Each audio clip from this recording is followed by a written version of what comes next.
ప్రభు నామమునకు స్తోత్రములు. SRK channel వీక్షకులందరికీ నా హృదయపూర్వక వందనాలు చెల్లిస్తున్నాను. ఈరోజు మనం బైబిల్లో ఉదాహరించిన ఒక రాజకుమారుడి గురించి తెలుసుకోబోతున్నాం. రాజకుమారుడు అంటే ఇతని తండ్రికి ఒక రాజ్యం ఉన్నది. ఆ రాజ్యమునకు అతడు రాజు కాగా భవిష్యత్తులో ఈ కుమారుడు అన్నవాడు రాజు కాబోతున్నాడు. దీనిని బట్టి ఇతని కొరకు భవిష్యత్తులో ఒక రాజ్యం అన్నది సిద్ధపరచబడి ఉన్నది. ఈ విధమైన రాజకుమారుని గురించి ఉదాహరింపబడిన విషయమును బైబిల్ గ్రంథంలో మనము చూద్దాం. లూకాసు వార్త 19వ అధ్యాయం 12 నుంచి 27 వచనముల వరకు ఒక రాజకుమారుని గురించి వ్రాయబడి ఉన్నది. రాజకుమారుడు ఒకడు రాజ్యమును సంపాదించుకుని రావాలనని దూరదేశములకు ప్రయాణమై పోయెను. అతడు వెళ్తూ తన దాసులైన వారిని పిలిచి వారికి కొన్ని మినాలు అప్పగించి వీటితో మీరు వ్యాపారం చేయండి అని వారికి బాధ్యతను అప్పగించి దూరదేశంలోకి ప్రయాణమై పోయినట్లు ఇక్కడ కనిపిస్తుంది. అయితే ఇతని పట్టణస్థులే ఇతను ద్వేషించారట. ద్వేషించిన వారు ఇతడు మమ్ము నేలుటకు మాకు ఇష్టము లేదు అని ఒక రాయబారం పంపించారట. ఈ విధంగా జరిగిన తర్వాత ఈ రాజకుమారుడు అన్నవాడు దూరదేశంలోకి ప్రయాణమై వెళ్ళిపోయాడు. ఈ విధంగా వెళ్ళిన ఇతడు ఒకానొక దినమున రాజ్యంను సంపాదించి రాజుగా తిరిగి వచ్చి ఇప్పుడు రాజుగా అధికారం కలిగిన వాడే వచ్చి ఇప్పుడు ఆశ్రమం మీద కూర్చొని తన దాసులను పిలిపించడం మొదలుపెట్టాడు. ఈ దాసులను పిలిపిస్తూ వారికి ఇచ్చిన మినాలను బట్టి వారికి అప్పగించిన బాధ్యతను గురించి లెక్క అడగడం ప్రారంభించాడు. ఎప్పుడైతే ఈ విధంగా లెక్క అడగడం ప్రారంభించాడో మొదటి దాసుడు వచ్చాడు. అయ్యా, ఇదిగో నీవిచ్చిన మినా, ఈ మినాను ఉపయోగించి నేను లాభమును సంపాదించాను అని తను సంపాదించిన లాభమును యజమానుని ముందు పెట్టగా యజమానుడు సంతోషించి, బడా మంచి దాసుడా, ఈ కొంచెంలో నువ్వు నమ్మకముగా ఉన్నావు గనుక నిన్ను అనేకమైన పట్టణముల మీద అధికారిగా నియమిస్తున్నాను అని అతనిని హెచ్చించాడు. రెండవ దాసుడు వచ్చాడు. ఇతడు కూడా అదే విధంగా, ఇదిగోనయ్యా నీవిచ్చిన మినాను ఉపయోగించి వ్యాపారం చేసి నేను లాభమును సంపాదించాను అని తన సంపాదించిన లాభమును యజమానుడికి ఇచ్చాడు. యజమానుడు అతను చూసి ఇతనిని కూడా మెచ్చుకొని, బలా మంచి దాసుడా, నీకు ఇచ్చిన దానిలో నమ్మకంగా ప్రవర్తించి నీ బాధ్యతను నువ్వు నిర్వర్తించావు గనుక నిన్ను కూడా కొన్ని పట్టణముల మీద అధికారిగా నియమించబోతున్నాను అని ఇతనికి కూడా కొన్ని పట్టణముల మీద అధికారం ఇచ్చాడు. ఈ విధంగా లెక్క చూసుకుంటుండగా ఒకానొక దాసుడు వచ్చాడు. ఈ దాసుడు అతని యొద్దకు వచ్చి తన యజమానుడు తనకిచ్చిన మినాను అతని చేతికిచ్చి, అయ్యా, ఇదిగో నీవిచ్చిన మినా ఎవరునూ అపహరింపకుండానట్లు, ఇది పోకుండా దీనివలన నష్టం కలుగుకున్నట్లు నేను దీనిని దాచిపెట్టి ఉన్నాను. ఇదిగో నీ మినా నువ్వు తీసుకో అని తన యజమానుడికి ఇచ్చాడట. అప్పుడు యజమానుడు దుఃఖముతో, సోమరివైన చెడ్డ దాసుడా, నేను నీకు ఇచ్చిన మినాను నువ్వు ఉపయోగించకపోతే పోయావు. కనీసం సాహుకారుల యొద్ద ఉంచి ఉన్న లాభముతో సహా నేను దాన్ని వసూలు చేసుకుని ఉందినే, దానివల్ల ఎంతో కొంత లాభం వచ్చేదే. నువ్వు దానిని ఉపయోగించకుండా పాతిపెట్టి తప్పు చేశావు. దీనివలన నా మినా వ్యర్థమైపోయింది. కావున నీవు నాకు నష్టము కలిగించిన వాడవు అని కోపపడి యజమానుడు ఇతని కాలు చేతులు కట్టి చీకటిలో పడవేయండి, అక్కడ ఏడ్పును పండు కొరుకుటయు ఉండును అని ఆ పనికి మాలిన దాసుని గురించి అతను తీర్పునిచ్చాడు. అనంతరము ఏ పట్టణస్థులైతే తనను ద్వేషించారో, ఏ పట్టణస్థులైతే తన వెనకాల మా మీద అధికారంగా ఉండేటకు ఇష్టము లేదని రాయబారం పంపించారో వారిని పిలిపించి వీరిని తన ఎదుటనే సంహరించినట్లు తన దాసులకు ఆజ్ఞాపించి వారిని నాశనము చేశాడట. ఈ విధంగా రాజుగా తిరిగి వచ్చిన ఆ రాకుమారుడు వారి వారి క్రియలను బట్టి వారికి ప్రతిఫలం ఇచ్చాడు. నమ్మకమైన వారికి బహుమానములిచ్చాడు, అపనమ్మకస్తుడైన వారికి శిక్ష విధించాడు. తనను వ్యతిరేకించిన వారిని, తనను దూషించిన వారిని మరణమునకు అప్పగించాడు. ఇప్పుడు ఈ విషయమును కడవరి కాలంలో జీవిస్తున్న సంఘముగా మనం ఆలోచించినట్లయితే ఈ రాజకుమారుడు తన భుజముల మీద రాజ్యభారం మోసిన యేసుక్రీస్తును సూచించుచున్నాడు. యెషయా గ్రంథం 9వ అధ్యాయం 6వ వచనంలో ఇతని గురించి వ్రాయబడి ఉంది. ఇదిగో మనకు శిష్యువు పుట్టెను, అతని భుజముల మీద రాజ్యభారం ఉన్నది. ఆశ్చర్యకరుడు, ఆలోచనకర్త, బలవంతుడైన దేవుడు, నిత్యుడుగు తండ్రి, సమాధానకర్త అని అతనికి పేరు అని చెప్పబడింది. దీనిని బట్టి రాజకుమారుడు అన్నవాడు యేసుక్రీస్తును సూచించుచున్నాడు. ఇప్పుడు ఈ విషయం యేసుక్రీస్తుని గురించి అని తెలిసిన దానిని బట్టి ఇంతవరకు చెప్పబడిన విషయము పరలోక సంబంధమైనది. కావున ఆత్మపూర్ణులమై వినినట్లయితే దీనిలో దాగి ఉన్న దేవునికి ఉద్దేశం మనం గ్రహించగలము. సో ఈ విధముగా రాజకుమారుడు అన్నవాడు యేసుక్రీస్తు అయి ఉండగా సృష్టికర్త అయిన ఇతని తండ్రి ఇతని కొరకు ఒక రాజ్యంను సిద్ధపరిచి ఉన్నాడు. ఎవరు ఆ రాజ్యం అని చూసినట్లయితే కొలస్సీ పత్రిక 1వ అధ్యాయం 13వ వచనంలో అంటాడు, అంధకార సంబంధమైన లోకములో నుంచి మనలను విడిపించి తన కుమారుని కొరకు ఒక రాజ్యంగా చేశాడట.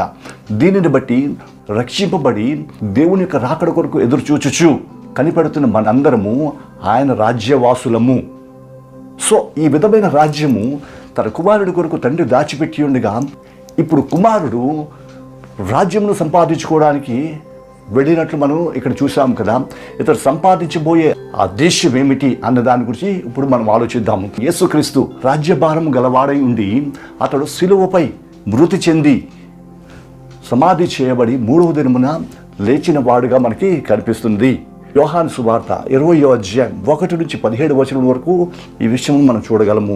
ప్రత్యేకంగా 14 నుంచి 17 వచనంలో చూసినట్లయితే ఇతని పునరుద్ధానం గురించిన విషయం ఇక్కడ మనకి కనిపిస్తుంది. అయితే ఈ విధంగా పునరుద్ధానుడైన యేసు భూమి యొక్క అడుగు భాగములకు పోయి చెరలో ఉన్న ఆత్మలను తీసుకుని పోయినట్లు మనకి ఎఫెసీ పత్రికలో కనిపిస్తుంది. ఈ విధంగా ఇతడు ఎక్కడికి వెళ్ళాడు అని మనం ఆలోచించినట్లయితే తన ప్రజలైన వారికి రాజ్యం సంపాదించడానికి వెళ్ళాడు. యోహాను సువార్త 14వ అధ్యాయం 2-3 వచనంలో ఇక్కడ మనకి కనిపిస్తుంది, నా తండ్రి ఇంట అనేకమైన నివాసములు కలవు, మీ కొరకు స్థలము సిద్ధపరచ వెళ్ళుచున్నాను, నేనుండు స్థలమున మీరును ఉండులాగన మరలా వచ్చి మిమ్మును కొనిపోదును అని ఇక్కడ చెప్పి ఉన్నాడు. దీనిని బట్టి యేసుక్రీస్తు తన ప్రజలైన వారికి రాజ్యమును సిద్ధపరచ వెళ్ళి ఉన్నాడు. ఇదే పరలోక రాజ్యము. ఇంతవరకు మనం చూసిన దానిలో తండ్రి కుమారుని కొరకు ఒక రాజ్యం ఏర్పాటు చేశాడు. అదే రక్షింపబడిన నీవు నేను. ఇప్పుడు వీరందరి కొరకు రాజ్యంను సిద్ధపరచడానికి వెళ్ళి ఉన్నాడు. సో ఇక్కడ రాజ్యవాసులు కనిపిస్తున్నారు, రాజ్యము కనిపిస్తుంది. ఈ విధంగా వెళ్ళిన యేసు తన దాసులను పిలిచి కొన్ని మినాలు ఇచ్చినట్లు మనం చూస్తున్నాము. ఏమిటి మినాలు? ఈ దాసులు ఎవరు అని మనం చూసినట్లయితే యేసుక్రీస్తు కాలంలో తన శిష్యులైన వారిని ఆయన పిలిచి వారికి సువార్త ప్రకటించమని చెప్పినట్లు మనం చూస్తున్నాము. సో ఈ విధంగా వెళ్ళిన ఈ శిష్యులందరూ సర్వలోకమునకు సువార్త అన్నది ప్రకటించి సర్వలోకమునకు ఈరోజు సువార్తను వ్యాపింపజేశారు. ఈ సువార్త ఫలితంగానే లోకమంతటికి రక్షణ అన్నది కలిగినది. సో ఈ విధంగా రక్షింపబడిన నీవు నేను ఈ దినమున ఆయన బాధ్యతను అప్పగించిన ఆ దాసులను పోలి ఉన్నాము. సో దాసులుగా దేవుడు మనకి కొన్ని మినాలు ఇచ్చి ఉన్నాడు. ఏంటి ఆ మినాలను మనం చూసినట్లయితే 1 కొరింథీ పత్రిక 12వ అధ్యాయం 8 నుంచి 10 వచనములలో ఇక్కడ దేవుని కృపావరాలు కనిపిస్తున్నాయి. దేవుడు తన ప్రజలైన వారికి, తన సంఘమునకు, తన దాసులైన వారికి దేవుడు కొన్ని కృపావరాలు ఇచ్చాడు. ఈ విధంగా కృపావరాలు ఇచ్చిన దేవుడు మన మీద భారము మోపి ఉన్నాడు. అంటే సువార్త చేయు భారము మన మీద ఉన్నది. కావున ఆయన శిష్యుడిగా నీవు నేను కూడా లోకంలో సువార్త చాటించవలసిన వారముగా ఉన్నాము. ఇది దేవుడు మనకు అప్పగించిన బాధ్యత. అయితే ఇప్పుడు ఆయన వెనుక తన పట్టణస్థుడు అతనిని ద్వేషించినట్లు కనిపిస్తుంది. ఈ విధంగా ద్వేషించిన వారు మా మీద వేలికగా ఇంక ఉండడానికి వీలు లేదని కూడా చెప్పి ఉన్నారు. వీరెవరు అంటే ఆనాడు క్రీస్తు కాలంలో క్రీస్తును వ్యతిరేకించిన ఇశ్రాయేలీలను సూచించుండగా ఈ ఇశ్రాయేలీలే ఆయనను సిలువకు అప్పగించారు. ఆ సిలువకు అప్పగించుటయే ఇతనిని ద్వేషించడం సూచించును. ఇదే ఇశ్రాయేలీలు ఆయన సువార్తను అడ్డగించారు. అందుకే ఆ దినములలో శిష్యులన్న వారు సువార్తను జరిగించలేకపోయారు. వారు సమాజంకు భయపడి రహస్యంగా దేవుని ఆరాధించుట యోహాను సువార్త 20వ అధ్యాయంలోనే ఆ కిందకి మనం చూడగలము. సరే, ఈ విధంగా ఇశ్రాయేలీలు జరిగించి ఉండగా అదే విధమైన పరిస్థితి ఈ దినములలో లోకములో కనిపించుచున్నది. దేవుడు సర్వమానవాళిని రక్షించాలని లోకములకు వచ్చి ఉండగా ఈనాటి దినములలో లోకము ఆయన ఆహ్వానమును అంగీకరించట్లేదు సరికదా, ఆయన పిలుపును ద్వేషించిన వారుగా కనిపిస్తున్నారు. కారణం ఏమిటంటే యుగ సంబంధమైన దేవత వారి మనోనేత్రములకు గుడ్డితనము కలిగిస్తుందట. సరే, ఈ విధముగా వీరు ఆయనను ద్వేషిస్తున్నారు. ద్వేషించుట మాత్రమే కాదు కానీ ఆనాడు క్రీస్తు కాలంలో శిష్యుల యొక్క సువార్త ప్రకటన ఏ విధంగా అయితే అడ్డు కలిగించారో అదే విధమైన పరిస్థితులు ఈనాడు కూడా లోకంలో మనకి కనిపిస్తున్నవి. సువార్తకు అభ్యంతరములు, దేవుణ్ణి ఆరాధించుటకు కూడా ఈ దినములలో అభ్యంతరములు కనిపిస్తున్నవి. వీరందరూ యేసుక్రీస్తు తమ మీద రాజుగా ఉండట ఇష్టపడని వారు. ఇదంతా ఇలా ఉండగా ఇప్పుడు మినాలు తీసుకున్న నీ మీద నా మీద సిలువ భారం అన్నది మోపబడి ఉన్నది. దీనిని బట్టి ఈ కృపావరాలను ఉపయోగించి మనం ఆత్మఫలాలు ఫలించాలి. అప్పుడు ఈ ఆత్మఫలములను బట్టి అనేకమైన ఆత్మలను దేవుని వైపు త్రిప్పగలవు. ఎందుకంటే ఆత్మఫలములు లోకములో ఉన్న సమస్తమైన శక్తుల కంటే బలమైనవి. అంతేకాదు ఆ ఫలాల గురించి చెప్తూ అంటాడు, వీటికి విరోధమైన నియమం ఏదియూ లేదు అన్నాడు. సో కృపావరాలు పొందిన ప్రతి వ్యక్తి ఆత్మఫలాలు ఫలించాలి. ఎప్పుడైతే ఇటువంటి విధమైన ఫలములు ఫలిస్తాడో అప్పుడే అటువంటి వాడే ఆత్మలను రక్షించగలడు. ఈ విధంగా నువ్వు ఆత్మలను రక్షించాలనే ఉద్దేశంతోనే దేవుడు ఆ కృపావరాలు మనకిచ్చి ఆత్మల భారమును మన మీద మోపి ఉన్నాడు. సో ఎప్పుడైతే ఈ విధమైన ఆత్మఫలాలు నువ్వు ఫలిస్తావో అప్పుడు నీ ద్వారా ఆత్మలు రక్షింపబడతాయి. ఆత్మఫలాల్లో ఉన్న ఇటువంటి గొప్ప శక్తిని అనుభవించిన పౌలు ఆత్మల రక్షణ విషయంలో ప్రయాసపడుతూ 1 కొరింథీ పత్రిక 9వ అధ్యాయం 16వ వచనంలో అంటాడు, సువార్త ప్రకటించుటను గూర్చిన భారము నా మీద మోపబడి ఉన్నది.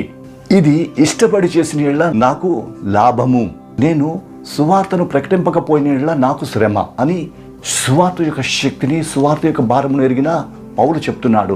సో ఈ విధమైన క్రియలు దేవుని సంఘంగా, దేవుని చేత రక్షింపబడిన ఆయన దాసునిగా ఆయన నీ మీద మోపి ఉండగా లోకములో జీవిస్తున్న నీవు ఆత్మలను రక్షించాలి. దేవుడు నియమించిన ఒకానొక దినము కలదు. నియమింపబడిన ఆ దినమున నా కుమారుడా, లోకములో నీ కొరకు ఏర్పాటు చేయబడిన నీ రాజ్యవాసులను తీసుకుని రా అని తండ్రి వలన కుమారుడికి ఆజ్ఞ జరగబోతుంది. ప్రకటన గ్రంథం 14వ అధ్యాయం 14 నుంచి 16వ వచనం వరకు ఇది మనకి కనిపిస్తుంది. ఈ విధంగా తండ్రి ఆజ్ఞ ఎప్పుడైతే అవుతుందో అప్పుడు కుమారుడు భూమి మీద కోత పోయడానికి బయలుదేరుతాడు. దీనినే క్రీస్తు 2వ రాకడ అంటారు. ఈ 2వ రాకడను గూర్చి మత్తయి సువార్త 24వ అధ్యాయం 30-31 వచనంలో మనకి కనిపిస్తుంది. అప్పుడు ఆకాశమందు గొప్ప సూచన కలుగును, దేవుడు ప్రభావముతోనూ మహామహిమతోనూ మేఘారూఢుడే దిగి వచ్చును. భూమి మీద ఉన్న సకల గోత్రముల వారు ఇది చూసి రొమ్ము కుట్టుకుంటారట. ఆ దినమున దేవుడు తన దూతలను పంపిస్తాడట. ఆ దూతలు ఆకాశం యొక్క ఈ కొన నుంచి ఆ కొన వరకు లోకములో దేవుడు ఏర్పాటు చేసుకున్న వారందరినీ సమకూరుస్తారట. ఈ విధంగా సమకూర్చిన దానినే మత్తయి సువార్త 13వ అధ్యాయం 37 నుంచి 43 వచనంలో కోతను గురించి వ్రాయబడి ఉన్నది. ఇక్కడ ఆ దినమున దూతలు బయలుదేరి లోకములో పంటను కోస్తారట. కోసిన వాటిలో గోధుమలను కొట్లో చేరుస్తారట, పొట్టును కాల్చివేస్తారట. ఈ విధంగా ప్రభువు రాకడ అన్నది జరగబోతుంది. ఆ దినమున లోకంలో సువార్త పరిచర్య జరిగించి ఆత్మను రక్షించిన వారి యొక్క ప్రతిఫలమును ఈ కుమారుడు తన చేత పట్టుకొని వస్తాడట. ఇప్పుడు ఈ విధంగా రాజుగా వచ్చిన ఆ రాకుమారుడు సింహాసనాసీనుడై తన పనివారి యొద్ద లెక్క చూసుకోబోతున్నాడు. ఈ విధంగా లెక్క చూసుకునే దినమును తీర్పు దినముగా బైబిల్ చెప్తుంది. ఈ తీర్పును గురించి ప్రకటన గ్రంథం 20వ అధ్యాయం 11-12 వచనంలో మనం చూడగలము. ధవళమైన సింహాసనము వేయబడుతుందట. ఈ ధవళమైన సింహాసనం మీద ఆసీనుడైన వాడు ఒకడు కనిపిస్తున్నాడు. అతడే రానయ్యున్న రారాజు. భూమి మీద ఉన్న గొప్పవారు కానీ, కొద్దివారు కానీ, ధనికులు కానీ, దరిద్రుడు కానీ, స్వతంత్రుడు కానీ, దాసుడు కానీ అందరూ ఆ దినమున ఆయన యొద్దకు చేరబోతున్నారు. ఇది తీర్పు దినము. ఆ దినమున మరణమును, పాతాళమును, సముద్రమును, అగాధము వాటి వశమునున్న మృతులను దేవునికి అప్పగిస్తాయట. సో ఈ విధముగా ఆ దినమున లోకము పుట్టినది మొదలుకొని అప్పటి వరకు లోకములో జీవించిన ప్రతి ఒక్కరూ ఆయన ముందు ప్రత్యక్షం కావలసి ఉంది. 2 కొరింథీ పత్రిక 5వ అధ్యాయం 10వ వచనంలో తాము జరిగించిన క్రియలు అవి మంచివైనను చెడ్డవైనను దేహంతో జరిగించిన వాటి ఫలమును ప్రతివాడు పొందినట్లు మనమందరము క్రీస్తు న్యాయపీఠం ఎదుట ప్రత్యక్షము కావలసి ఉన్నది అని ఇక్కడ రాయబడి ఉంది. అంటే దీనిని బట్టి ఆ తీర్పు దినమున లోకము పుట్టినది మొదలుకొని ఇప్పటి వరకు జీవించిన ప్రతి ఒక్కరూ ప్రత్యక్షం అవుతారు. అప్పుడు దేవుడు గ్రంథములను తెరుస్తాడట. ప్రకటన 20వ అధ్యాయం 13వ వచనం నుంచి 15వ వచనం వరకు చూసినట్లయితే ఇక్కడ తీర్పు కనిపిస్తుంది. ఆ తీర్పు దినమున న్యాయపీఠము మీద రాజులకు రాజుగా యేసుక్రీస్తు కూర్చొని ఉండగా గ్రంథములు విప్పబడుతున్నాయి. ఇప్పుడు గ్రంథంలో లిఖింపబడిన దానిని బట్టి వారి వారి క్రియలను బట్టి వారికి ప్రతిఫలం ఇస్తాడట. ఈ విధంగా వారికి ప్రతిఫలం ఇచ్చుటకే ప్రతి వాని జీతము ఆయన యొద్ద ఉన్నట్లు ప్రకటన గ్రంథం 22వ అధ్యాయం 12వ వచనంలో రాయబడి ఉంది. సో తీర్పు దినమున వీరికి కలగబోయే ప్రతిఫలము వారు చేసిన క్రియల మీద ఆధారపడి ఉంటుంది. ఈ విషయమును మత్తయి సువార్త 25వ అధ్యాయంలో దేవుడు రాయించాడు. 25వ అధ్యాయం 31 నుంచి 40 వరకు చూసినట్లయితే ఇక్కడ వేర్పాటును గురించి రాస్తూ 35 నుంచి 40 వరకు అంటాడు, తండ్రి చేత ఆశీర్వాదింపబడిన వారలారా, లోకము పుట్టినది మొదలుకొని మీ కొరకు సిద్ధపరిచిన రాజ్యమును మీరు స్వతంత్రించుకొనుడి. నేను ఆకలి గొంటిని, మీరు ఆహారం ఇచ్చితిరి. నేను దప్పిగొంటిని, నీళ్ళిచ్చితిరి. నేను పరదేశిని ఉంటిని, నన్ను చేర్చుకొంటిరి. దిక్కుమాలిన వాడనే ఉంటిని, నన్ను ఆదరించితిరి. చెరసాలలో ఉంటిని, నన్ను చూడవచ్చితిరి. రోగినే ఉంటిని, నన్ను పరామర్శించితిరి అని ఈ విధంగా చెప్తాడు. అంటే వీరందరూ ఆత్మఫలములు ఫలించి ఆత్మలను రక్షించిన వారు. ఈ విధముగా దేవుని కొరకు జీవించిన వారి పేర్లు జీవగ్రంథంలో రాయబడతాయి. వీరందరూ దేవుడు ఏర్పాటు చేసిన ఆ రాజ్యములో ప్రవేశిస్తారట. ఏమిటి రాజ్యము? ఏ విధంగా కూర్చబడింది?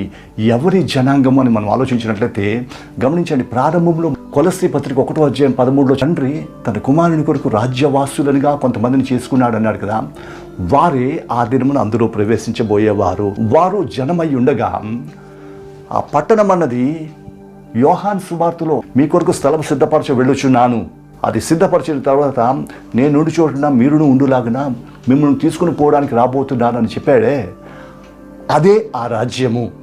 సో దీనిని బట్టి లోకములో తండ్రి చేత ఏర్పాటు చేయబడిన నీవు నేను ఆయన రాజ్యవాసులముగా ఇప్పుడు ఉండగా, యేసుక్రీస్తు వెళ్ళి రాజ్యంను సిద్ధపరిచి పరిపూర్ణమైన తర్వాత వచ్చి మనలను తీసుకుని పోయి ఆ రాజ్యములో చేర్చి మనలను స్థిరపరుస్తాడు. ఇదే దేవుని కృపావరాలు ఉపయోగించి ఆత్మను రక్షించిన ప్రతి వానికి కలిగే బహుమానము. ఇటువంటి బహుమానం పొందే గుంపులో నిన్నును నన్ను దేవుడు చేర్చి ఉన్నాడు. సో ఈ రాజ్యం అన్నది ఆ విధముగా యేసుక్రీస్తు మన కొరకు సిద్ధపరిచి తండ్రి ఏర్పరిచిన మనలను తీసుకుని పోయి అక్కడ స్థిరపరచుట. వీరందరూ యజమానుడు మెచ్చుకున్న మంచి దాసులను పోలిన వారు. ఇప్పుడు రెండో గుంపులోకి వచ్చిన సోమరివైన చెడ్డదాసుడు అన్నాడే. ఈ సోమరి అయిన చెడ్డదాసుడు దేవుడిచ్చిన కృపావరాన్ని వాడకుండా బోలన పెట్టి తన మటుకు తనకు బ్రతికినవాడు. వారి పేరులు జీవగ్రంథం ముందు వ్రాయబడవు. వీరికి కలిగే బహుమానం ఏమిటంటే 41వ వచనం నుంచి 46వ వచనం వరకు వ్రాయబడి ఉంది. నేను ఆకలి కొంటిని, నువ్వు ఆహారం ఇవ్వలేదు. నేను దాహం కొంటిని, నాకు నీళ్ళు ఇవ్వలేదు అని చేయని క్రియలన్నిటి గురించి చెప్తూ అపవాదికిని వాని దూతలకును నియమింపబడిన నిత్యాగ్నిలోనికి పోవుడి అని ఇటువంటి వారిని గురించి చెప్తున్నాడట. ప్రకటన గ్రంథం 20:15వ వచనంలో ఇది చూసినట్లయితే, ఎవని పేరైతే జీవగ్రంథములో రాయబడినట్టు కనబడదో వారు అగ్నిగుండములో వేయబడతారట. ఈ అగ్నిగుండమునే రెండో మరణము అన్నాడు. సో ఈ విధంగా అగ్నిగుండములో వేయబడిన వారు యుగ యుగములు కాలుతుంటారు. ప్రకటన గ్రంథం 14:11వ వచనంలో వీరి బాధను గూర్చిన విషయములు రాస్తాడు. వీరి బాధా సంబంధమైన పొగ యుగ యుగములు లేచినట. అంటే ఇది యుగ యుగములు ఉండే స్థలము. ఇప్పుడు వేర్పరచబడిన వీరిద్దరిలో ఒకరు దేవుని రాజ్యంలో ప్రవేశించగా మరొకరు సాతాను కొరకు నియమింపబడిన నిత్యాగ్నిలోనికి వెళ్ళిపోయిన వారై ఉన్నారు. అదే సమయంలో తనను ద్వేషించిన వారి గురించి చెప్పాడు కదా. వీరు ఎవరని ఆలోచించినట్లయితే దేవుని సువార్తకు అవిధేయులైన వారు, దేవుని పిలుపును తిరస్కరించిన వారు, అదేవిధంగా దేవుని సువార్తకు ఆటంకం కలిగించిన వారు. నేటి దినముల్లో ఇటువంటి పరిస్థితులు విపరీతంగా కనిపిస్తున్నవి. వీరు శిలువ శత్రువులని దేవుడు చెప్పి ఉన్నాడు. ఇటువంటి వారిని అందరినీ కూడా సంహరించమని దేవుడు చెప్పాడు కదా. ఈ సంహరింపబడిన వీరందరూ కూడా అగ్ని గంధకములోనే వేయబడబోతున్నారు. సో ఈ విధముగా దేవుని అంగీకరించి దేవుని చిత్తమును నెరవేర్చి ఆత్మలను రక్షించిన వారందరూ దేవుడు ఏర్పాటు చేసిన రాజ్యంలో ప్రవేశించగా దేవుని కృపావరాలను వ్యర్థపరుస్తూ దేవుని ఉద్దేశంను నిరర్ధకం చేసిన వారై ఉన్నవారు, అదే సమయంలో దేవుని సువార్తకు అవిధేయులైన వారు, దేవుని పిలుపును నిరాకరించి దేవునిని వ్యతిరేకించిన వారు నిత్య నరకాగ్నిలోనికి పోబోతున్నారు. ఇప్పుడు వేర్పరచబడిన వీరిద్దరిలో ఒకరు దేవుని రాజ్యంలో ప్రవేశించగా మరొకరు సాతాను కొరకు నియమింపబడిన నిత్యాగ్నిలోనికి వెళ్ళిపోయిన వారై ఉన్నారు. దీనినే జీవ పునరుద్ధానము, మరణ పునరుద్ధానం అన్నాడు. యోహాను సువార్త 5:28-29 వచనంలో ఉన్నది. ఒక కాలం వచ్చును, ఆ దినమున నిద్రించుచున్న నీ వారు మేల్కొందురు. మేలు చేసిన వాడు జీవ పునరుద్ధానమునకును, కీడు చేసిన వాడు మరణ పునరుద్ధానమునకును పోవును అని అక్కడ రాయబడి ఉంది. దీనిని బట్టి దేవుని రాజ్యంలో ప్రవేశించిన వారందరూ జీవ పునరుద్ధానమును అనుభవిస్తుంటారు. అదే సమయంలో కీడు చేసిన వారు, దేవుని పిలుపునకు అవిధేయులైన వారు మరణ పునరుద్ధానంలో ప్రవేశించి అగ్ని గంధకములతో కాలిపోబోతున్నారు. ఇది యుగయుగములు జరిగే ప్రక్రియ. కారణం ఏమిటంటే ఈ దేహమునకు మరణం ఉన్నది కానీ ఆత్మకు మరణం లేదు. అది యుగయుగములు జీవించేది. కావున ఇంతవరకు వినిన దానిని బట్టి దేవుని కొరకు జీవించి ఆత్మల రక్షణ అన్న భారమును మోయిచు నమ్మకమైన పనివానిగా ఆయన ఎదుట ప్రత్యక్షమైన ఎడల నీ కొరకు ఏర్పాటు చేసిన ఆ నిత్య రాజ్యములోనికి నిన్ను తీసుకుని పోబోతున్నాడు. ఆ రాజ్యంలో ఆకలి ఉండదు, దప్పి ఉండదు, రోగం ఉండదు, బాధ ఉండదు, వేదన ఉండదు. లోకంలో కలిగిన ఎటువంటి విధమైన శ్రమ, ఇబ్బందులు ఉండవు. నీ కంటిలో ఉన్న బాష్ప బిందువులన్నీ తుడిచివేయబడబోతున్నాయి. నిత్యమైన ఆనందము, సింహాసనాసీనుడైన వాడే నీకు తోడుగా ఉండి నిన్ను నడిపించబోతున్నాడు. నీటి బుగ్గల యొద్దకు నిన్ను తీసుకుని పోబోతున్నాడు. జీవవృక్ష ఫలాలు నువ్వు తినబోతున్నావు. అది ఎంత ధన్యకరమైన జీవితము. కావున లోకంలో జీవిస్తున్న ప్రియ సహోదరుడా, సహోదరి, జీవించుచున్న ఈ కాలంలోనే ఆ రాజ్యంలో ప్రవేశించినట్లు నిన్ను నువ్వు సిద్ధపరచుకున్న ఎడల రాజుగా రాబోతున్న ఆ రాకుమారుడు నిన్ను కూడా దేవుని చేత ఆశీర్వదింపబడిన వారి గుంపులో చేర్చి ఆ రాజ్యంలోనికి తీసుకుని పోబోతున్నాడు. అటువంటి ధన్యకరమైన స్థితిని మనందరము అనుభవించాలని కోరుతూ ప్రభు పక్షంగా ఈ నా మాటలు ముగిస్తున్నాను. దేవుడి వాక్యం అందరి వినికిడిలో ఫలింపజేయను గాక. ఆమెన్. ప్రార్థన చేసుకుందాం. స్తోత్రం తండ్రి, వందనములు. ఇంతవరకు నీకు వాక్యంలో నుంచి తండ్రి మా కొరకు నీవు సిద్ధపరచున్న ఆ రాజ్యంలో మేము ప్రవేశించడానికి కావాల్సిన యోగ్యతను మాకు బయలుపరిచి దాని కొరకు మేము ప్రయాసపడినట్లు మాతో మాట్లాడిన దేవానికి వందనములు. నీవు సిద్ధపరుచున్న ఆ రాజ్యంలో ప్రవేశించడానికి తగిన స్థితిని మేము కలిగి అంతం వరకు ఆ స్థితిని కాపాడుకొని ఆ రాజ్యంలో ప్రవేశించు భాగ్యమును మాకందరికీ దయచేసి మహిమను పొందండి. యేసు నామమున అడుగుచున్నాం తండ్రి. ఆమెన్.